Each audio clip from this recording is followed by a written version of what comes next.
Do not confuse this with treatment or mental health advice or direction.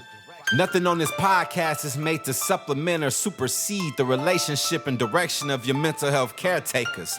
Although David Kozlowski is a licensed marriage and family therapist, he is not functioning as a certified mental health professional in this environment. And same applies to any professional who may appear on the Light the Fight podcast. Welcome to the OG Therapy. Hey everybody, welcome to another episode of OG Therapy, and I have my first repeat offender on the podcast. Not in real life, he's a repeat offender. Just on the podcast, he's a repeat offender. My man Rojo, Robert Johnson. Rojo, thanks for being on the podcast for me today. Oh, no, thank you, man. This means a lot. Like, at the end of the day, this is about us giving back and making sure some people can hear us out. So thank you. That's right. That's right. Well, today's topic is right up your alley. For those of you guys who don't know, Robert Johnson, former University of Utah standout free safety, former NFL free safety for the Tennessee Titans, father, lots of roles, but you've been in the action sports industry for action sports gaming. You've worn many hats, but your main staple throughout all the things that you've done has always been working with youth and youth sports. It feels like it. It feels like it. And I love it because my kid is one of those kids that's the youth. And, I'm trying to learn how to be a better parent. But on top of being a better parent, learn how to be able to talk to these kids on a level that they need to be talked to and get some things to understand with them. Well, and also too, people usually like things that they're good at. And if you sucked at it, you probably would have scratched that off the to-do list and went off into other ventures. Yeah. Think about it, right? Like if all the parents like, man, that coach sucks. We don't like Coach Rojo. That guy sucked. After a while, hopefully you'd get the hint and quit, but that's the opposite. Now, for myself, having you train my son, watch you with the kids, your patience, your understanding, the way you approach the parents is a big reason why I wanted you on the podcast. And I just wanted you to weigh on a couple of things because a little while back I did an episode and I sent you this episode. This episode was a request that I did on Light the Fight, our main channel podcast. I had some requests from parents that were asking me, hey, how do we handle issues with coaches that we have problems with the coaches, our kids have problems with the coaches have problems with my kid, all these different types of issues. And with youth sports, it's right in the heat of youth sports right now. January, there's so many different types of sports going on, right? Yeah. The crossover from football to basketball, there's wrestling. And also too, in today's world, not like when you and I grew up, one sport's all year round now. Yeah. When we grew up, it was like you could play three or four sports. Yeah. You can't really play 3 or 4 sports now because they bleed into each other. Mm-hmm. So what I want to talk about is a little part 2 to that episode I did about my suggestions and my advice that I was giving to parents about how to approach coaches and also how to instill assertiveness and help your kids be better at talking to coaches themselves. So let's establish, I think, a pretty common or a pretty well-known thing right now. I think it's safe to say not all coaches, so not 100% of coaches, but the majority of the coaches that are coaching youth right now are your age, my age. Mm-hmm. And that means they were raised in a different generation. It's a pretty much blanket statement from a lot of the old school folks, right? Like the old school people that were raised in a different generation.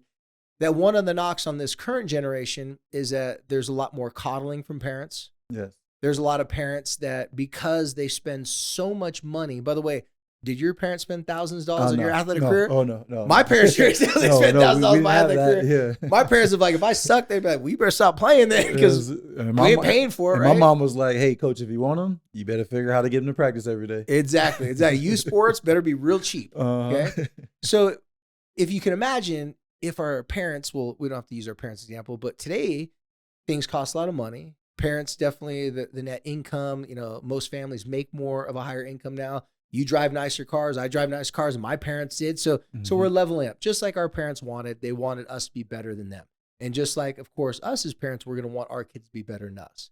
So if we want our kids to be better than us, we're going to go out of our way to give them the things that we did not have. Yes. I've seen your son. He doesn't have janky shoes on. Yeah. Nice clothes. He ain't borrowing his brother's shoes, right? He doesn't have 4 or 5 brothers above him, right? There's no hand-me-downs. Or matching colors. Yeah, matching colors. Yeah, there's no duct tape on his sneakers, right?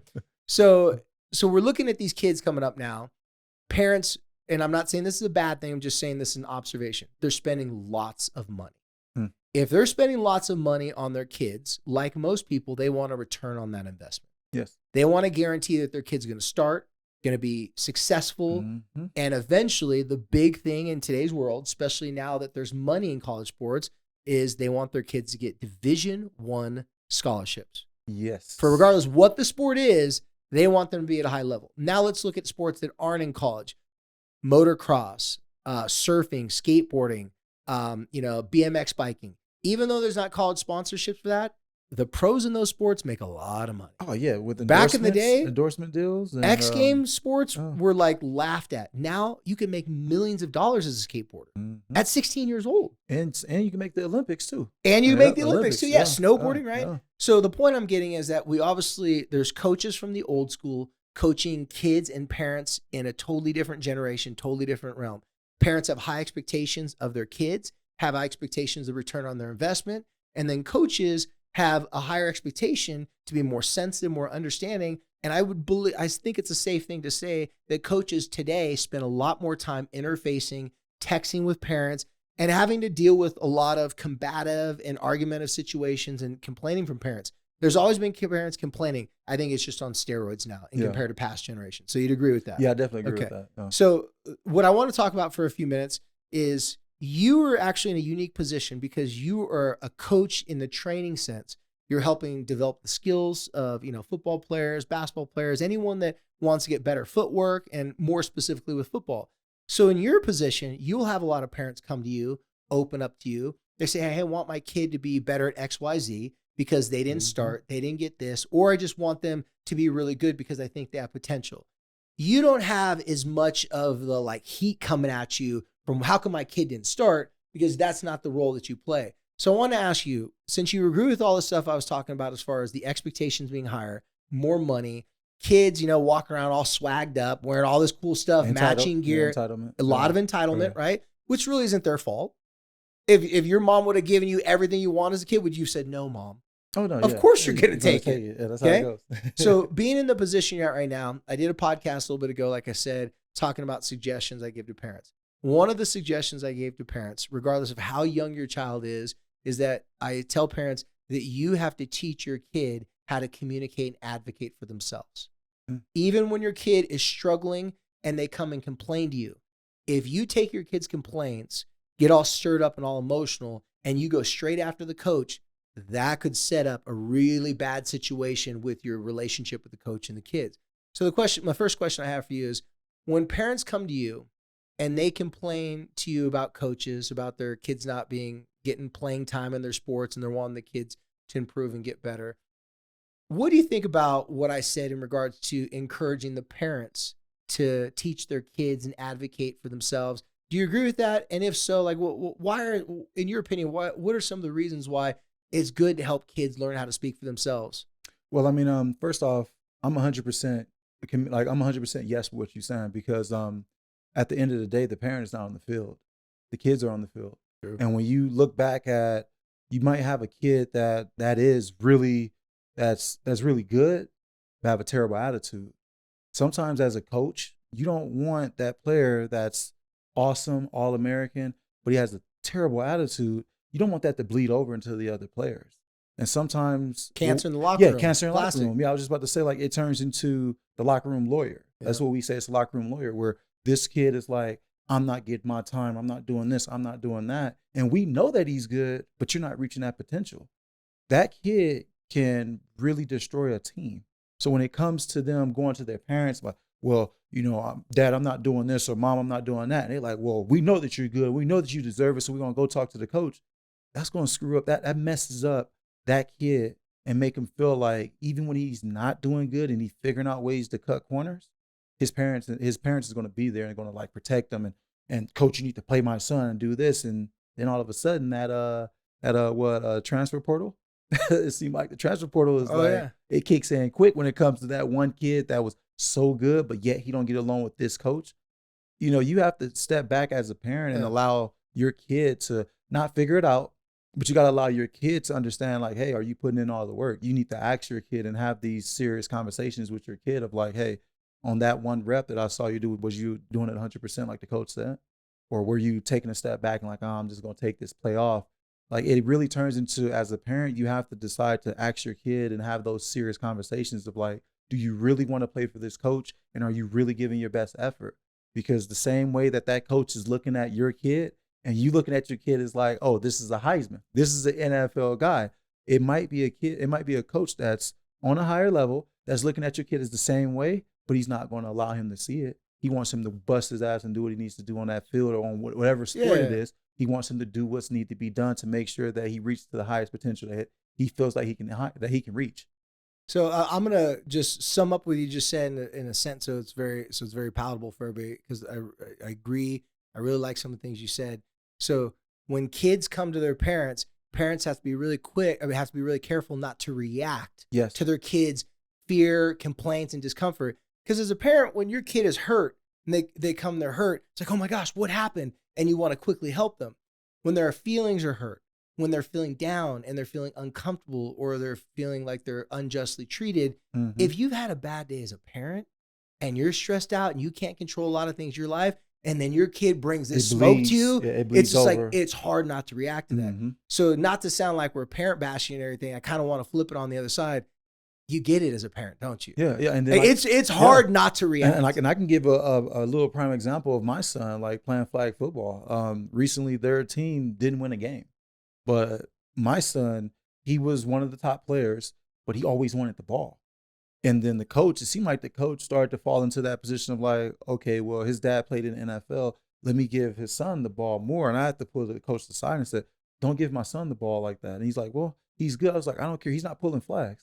Yeah, I'm like on defense, he's missing flags. He's cherry picking, waiting for the offense. Yeah, for me, I just was like, he's not playing hard on defense, which he's not pulling flags, giving the opponent, they score a touchdown. Now it's like, we're on offense. Coach, give me the ball every play. And the coach is like, well, I think this is what I was supposed to do. I'm like, no, like my son is good, but let's not get to that point. He has to earn his right on this field. And that's me looking at it from my perspective as I know my kid is good. But I'm not about to sit up there and play the card of like, you better give my son the ball, this, that. I see what he's doing. I'm sitting back watching him. It's like, if anyone knows, parents out there, if anyone knows that your kid is a potential being a superstar, it'd be you because you watch them, right? Yes. And if anyone knows your kid has a potential being a lazy, punk attitude, entitled spoiled kid, it's going to be you. Yeah. You're the same parents yelling for not picking up the towel on the floor. Why didn't you do your homework, right? So, okay, this is a takeaway. You guys, listen to what he just said. Instead of being scared that your kid doesn't get what they want, be more scared that they get everything that they want. Yes. That's more dangerous, especially in today's world. Mm-hmm. So I like that you took the opposite approach. Like, no. Don't give my son no extra treatment. Because what happens so many times, coaches, they get out of the youth sports mentality and they get into a really high competitive mentality. Like, this ain't D1. No, it's not. This ain't at the level like you're getting paid a lot of money. So make sure that you spread this around because the other members of the team will get better if you not put my son in check, but you don't give him a false sense of reality. Hey, you're only as good as your weakest link. And like that goes for college, NFL, goes all the way down to Pop Warner, little kids league. Is that at the end of the day, whatever kid that might not be that good, you have to be able to let the other kids motivate them to get them to that level. Because those kids are the same kids where the parents are like, my kid is much better than that kid. He shouldn't be playing. It's like they're on the same team, man. Yeah. And also, look, your kid could get hurt. Yeah. What happens if the superstar gets hurt? What happens if the backup quarterback doesn't get reps? What happened if the kid on the offensive line that everybody said, oh, you're not as good. So then he stops trying. Next, the three starters get hurt, and now he's in there. Hurt. Now he's not confident. He's not ready because no one lifted him up. Yeah. No one got him ready. I remember, and I'm sure you probably have the same stories. I remember it was a harsh reality, of course, at D1 at a different level, but it's like you're only as good as your last performance. Yeah. Right. Yeah. It's like, oh, you're a superstar last year. You're hurt anyways. What's your name again? Mm-hmm. Like they forgot about you really quick. NFL days too. But yeah. Oh, even worse, right? But we're talking about youth sports. Yeah. Everyone's career is going to end. Yes, it is. Most of the kids' career is going to end. There's more kids' careers going to end at middle school, at high school, at college, even more so than the pros because more kids are playing middle school sports, high school, college, and pros. So if these kids want to be prepared, we always hear that sports is a great metaphor of life and how sports can really prepare. Because you have to learn how to work as a team, right? Even if you have an individual sport, you have to work with coaches. You have to learn how to be selfless, even though in that process, if you're really good, you can get put up on a pedestal. Yeah.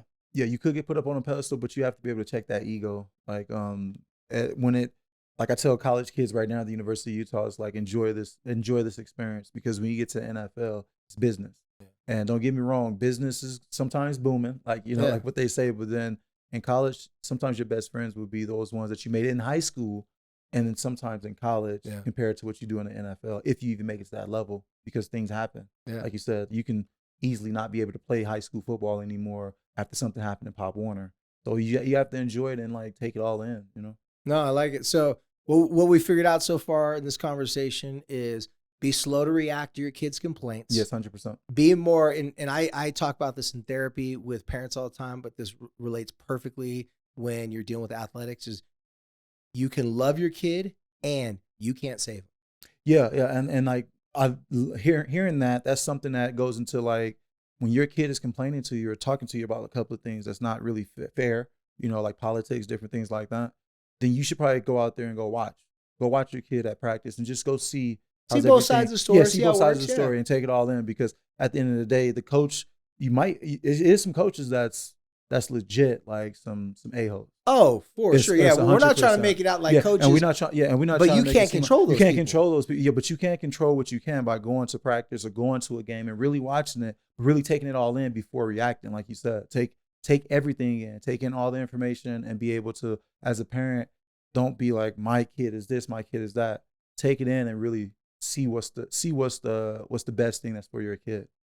After I did that podcast, I sent it to you and had you listen to it. And there's a couple of things that I know you mentioned that stood out to you.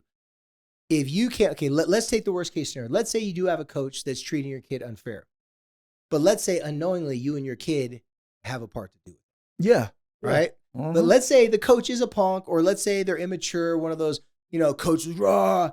Every coach, even bad coaches, do favor certain players. Yeah. Yeah. It's natural. It's natural, right? Thing. Yeah. So how do you get, and this is one thing I talked about in that podcast, we're going to go over real quick. How do you get your kid to at least not be on the coach's bad list, right? You may not get your kid to be favored by the coach. Your kid may not fit a certain standard. Something about your kid that your coach is like, that's not what I'm looking for. But you can influence the coach so that your kid is definitely not on his bad list, and a kid that actually he's going to give some benefit of the doubt to work with. Because the last thing you want is a coach that dismisses your kids, puts them in a corner and a category, says, I'm going to work with these kids and I just have to deal with your kid. Yeah. Right. Yeah. So one thing that you can do as a parent to make sure that you're not on that is do not call and text coaches constantly asking them how your kid's doing, checking up with them. Taking away from the coach's time is probably not going to help you that much. It's the worst thing to do. Worst thing you can do. You should never do that as a parent. If you have to communicate with the coach, you better make sure it's worth it. Oh yeah. But then even if it's worth it, you still probably want to go through your kids as like son or daughter.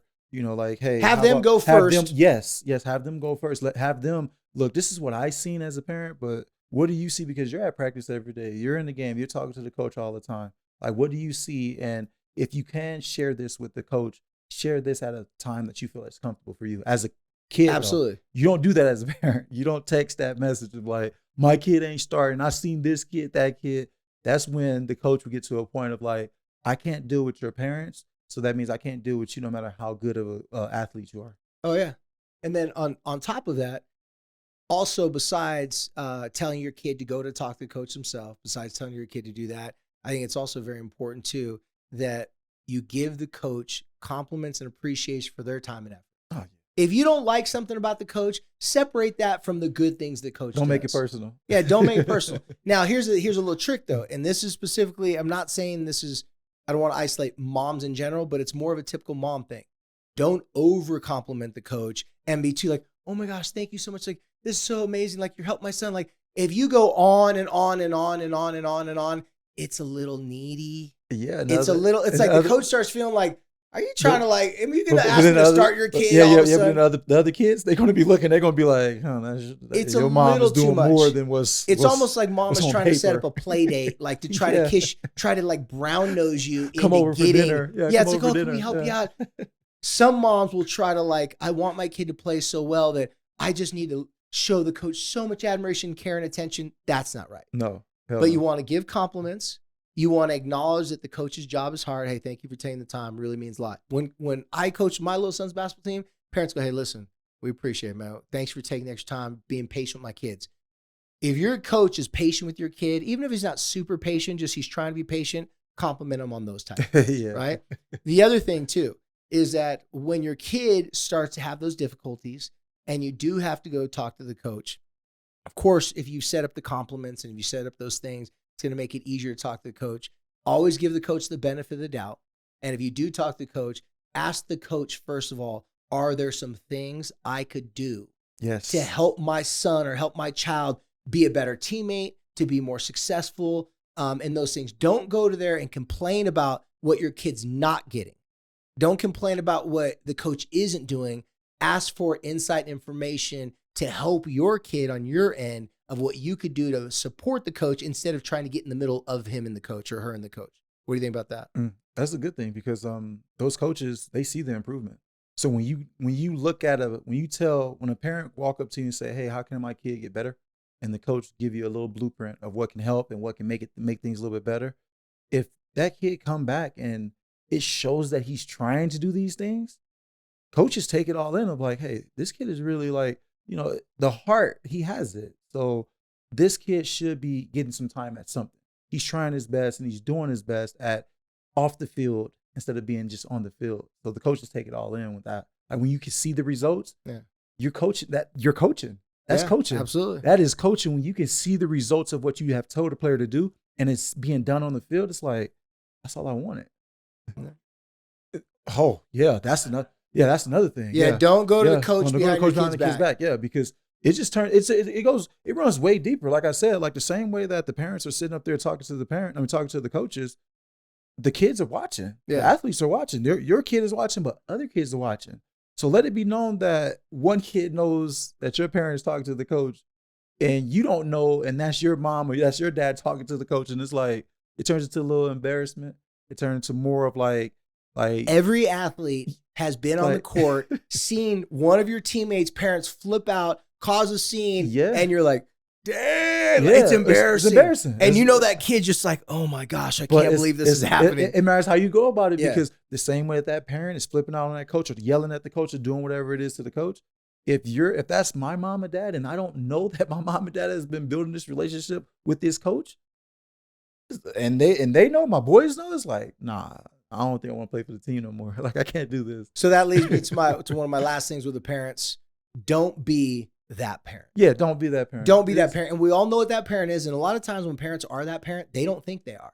They think, oh, no, I wasn't doing that. It's different with my situation. Yeah. So when I say don't be that parent, it goes both ways. Don't be the overbearing, in your face parent that's arguing and yelling at your kid from the sidelines. Don't yell to your kids from the sidelines, right? Don't yell at the coach. Yeah, don't yell at the coach. Don't yell at your kid. Don't yell at the teammates. Sit down and be a spectator. Yeah. Spectator means to watch. But also, on the other hand, don't pull away from your kids when you're mad at them and not talk to them. Yeah. So stop talking to your kids like, fine, well, you never listen to me anyways. And don't communicate to them about sports because you're pissed off. So that's one sort of punishment. The other sort of punishment is getting in their face, yelling at them, or doing things to embarrass them. You don't mean to punish them that way, but it is a type of punishment. See, but I'm honestly learning that, like the technique that you just said about like watching my kid and he's not performing to the level that I have seen him perform. And I have to like tell myself, at the end of the day, this is a game. At the end of the day, yeah, it's just I have to like remind myself that at the end of the day, this is a game. My son, he's going to try his best. Even though I feel in my heart he didn't do his best, I can't react quick. I have to let the game be played on the game. And I got to be dad when I'm dad. But I can't be sitting up there and the stuff that he did on the field, and it's like bullshit. And he dude, like, no, hell no. But I got to remember that I'm still his dad.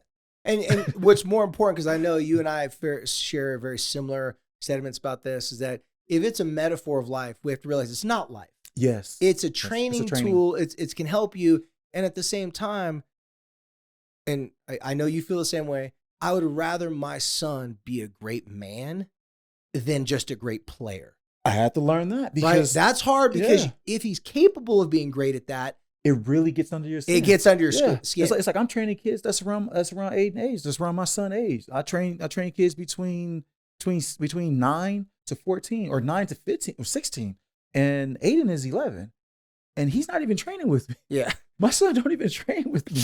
Like, Isn't that funny? he started off, he was training with me. And then all of a sudden it just got to a point where he's just like, well, Dad, I don't want to do it. And I'm like, no, you're going to do it. And then I forced him like 3 times. Then I was just like, you know what, man? Like, I can't force you.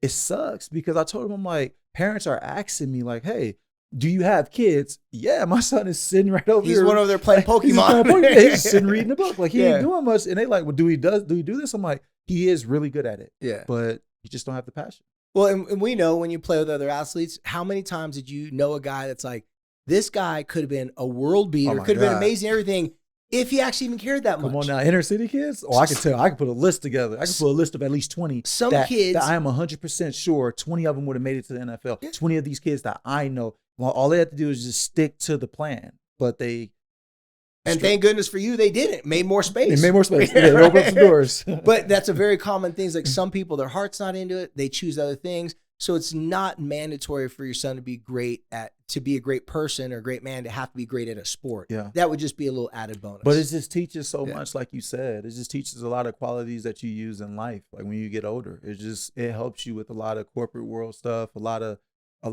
daily life things that we go through as parents. Sometimes sports can build your character and build that wall that you need when you get older and get in these situations because you understand how to be a team player, understand how to take criticism, understand you're not going to be number one. You got to work hard to get up there.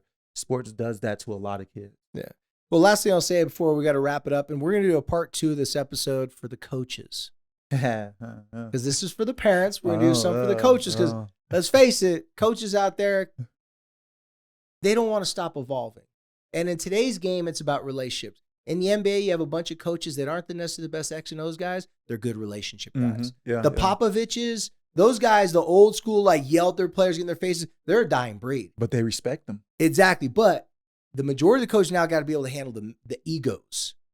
Or the Like, media. yeah, because Popovich, he's an old breed. They respect him, but Social media. there ain't no more Popoviches coming up. No. Yeah, you're not going to respect no 30-year-old Popovich, right? You'll punch him in the face. You don't want no dude talking like that. So last thing I'll say, and then we'll wrap it up for today, and the next time we'll come back part 2 of the coaches, is that going back to teaching your kids how to be able to communicate and why they should communicate. When your kids, come to you and they're telling you their frustrations or whatever, obviously don't react like we talk about. Yes. Don't say, fine, you never listen to me. Just encourage them to go talk to their coaches, but encourage them to do it face to face. Yeah, do it face to face. Look your coach in the eye, and just like we said, go ask your coach, what can I work on? Take notes, and then follow through. A lot of kids will take my advice. They'll go to the coaches and say, Coach, what can I work on? I want to get better. Coach gives them all stuff, and they don't do it. Yeah. So it's like the coach gave you an opportunity to do it. As parents, if your kids commit to go take your advice, go talk to the coach, when they're done, what did he say? Take some notes and say, now you're going to go work on this. If they choose not to do it and they come back complain to you again, say, I'm sad. I feel bad for you. Feel that way. And he told you or she told you what to do. That's on you. And sometimes, just so the parents will know, sometimes that's a test. That's a test. How bad they really want it. Yes. It turns into how bad do they really want this? Because the coach probably know that they can do it, but it's just like, let's see if he's going to do it or not, or she's going to do it or not. And guess what this is going to be, parents? And this is a nice little mic drop to end it on. What this will do, you parents, is determine if you're going to continue to dish out those thousands of dollars for your kid. Because you're going to hate, you're going to be resentful towards your kid if you're putting all this money and they're not following through. So if your kid goes, talks to the coach, comes back, doesn't do this stuff, why? And this is what I tell parents all the time, and I'm telling you right now, do not work harder than your kids. No, but what did you say though? What did you say earlier? You said return on your investment. Return on your investment. I like that. These are our kids. We don't love keep them, on investing in something that doesn't give you a invest. return. And I don't mean on their talent. I mean on their just effort. On effort. Yeah, effort alone. Effort. That's all it is. Effort. Effort can get you a whole lot of places in life. That's right. Well, you guys, you're gonna get to see Rojo here on the podcast. He's going to be my co-host here on the OG Therapy podcast. Picking it all when up. I'm having guests, when I'm not having guests, just be able to have someone to talk with. And also, he's just a great dude that I love. So thank you for being on today. Next time, part 2, OG Therapy, coaches, advice on how to approach parents and how to approach kids. Because let's face it, coaches, There ain't no rule book on that one. That's a tough one. In There ain't today's no world, rule it's book, constantly changing. There ain't so. no rule book on raising kids. That's either. right. No rule book on that either. That'll be the third episode. All right, guys. As always, thank you for visiting us here on Light the Fight. Follow us on OG Therapy. Follow us on Instagram and on YouTube. And until next time, thank you for helping us to light the fight.